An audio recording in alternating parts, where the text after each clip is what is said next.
Assalamualaikum warahmatullahi wabarakatuh. Perkenalkan, nama saya Vijay Antika Fajaria Sastri dari kelas Sistem Komputer 2B Indralaya 2020 Fakultas Ilmu Komputer Universitas Sriwijaya. Pada kesempatan kali ini, saya akan menyampaikan materi dari mata kuliah Pancasila mengenai Pancasila sebagai paradigma kehidupan bermasyarakat, berbangsa, dan bernegara. Sebuah negara pasti memiliki suatu prinsip atau pedoman yang sangat fundamental dalam menjalankan kehidupan ketatanegaraannya.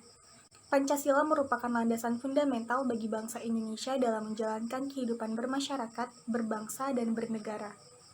Pancasila sebagai paradigma kehidupan bermasyarakat, berbangsa, dan bernegara secara umum merupakan sebuah pola pikir yang dijadikan sebagai landasan untuk mencapai tujuan pembangunan nasional.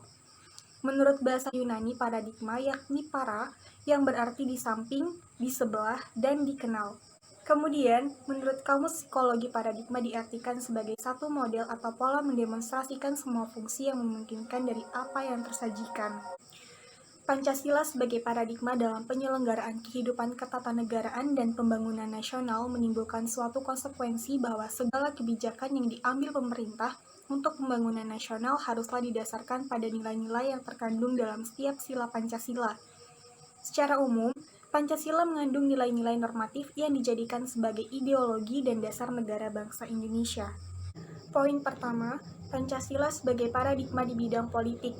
Yang dimaksud Pancasila sebagai paradigma pembangunan politik adalah meletakkan nilai-nilai yang terkandung dalam Pancasila sebagai sumber nilai politik. Warga Indonesia sebagai warga negara harus ditempatkan sebagai subjek atau pelaku politik, bukan sekedar objek politik. Karena Pancasila bertolak belakang dengan kodrat manusia, maka pembangunan politik harus dapat meningkat harkat martabat manusia. Sistem politik Indonesia yang bertolak dari manusia sebagai subjek harus mampu menempatkan kekuasaan tertinggi pada rakyat. Pengembangan selanjutnya adalah sistem politik didasarkan pada asas-asas moral daripada sila-sila Pancasila. Poin kedua, Pancasila sebagai paradigma di bidang hukum. Menurut ketetapan MPRS nomor 20/MPRS/1966, Pancasila merupakan sumber dari segala sumber hukum. Dengan demikian, semua peraturan perundang-undangan di Indonesia harus tidak boleh bertentangan dengan Pancasila sebagai dasar negara. Poin ketiga, Pancasila sebagai paradigma dalam pembangunan ekonomi. Sesuai dengan Undang-Undang Dasar 1945 Pasal 33, menyebutkan bahwa sistem persaingan bebas dan monopoli dilarang dalam perekonomian.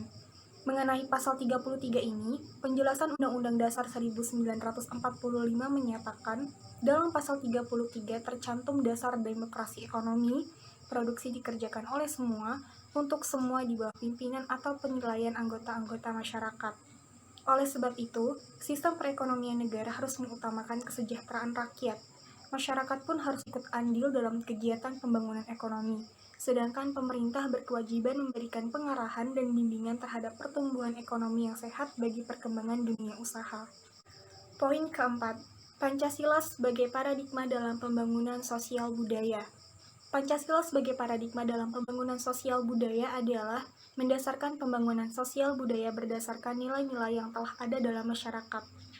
Nilai-nilai yang ada pada masyarakat pada hakikatnya merupakan dasar dari nilai-nilai yang terkandung dalam Pancasila.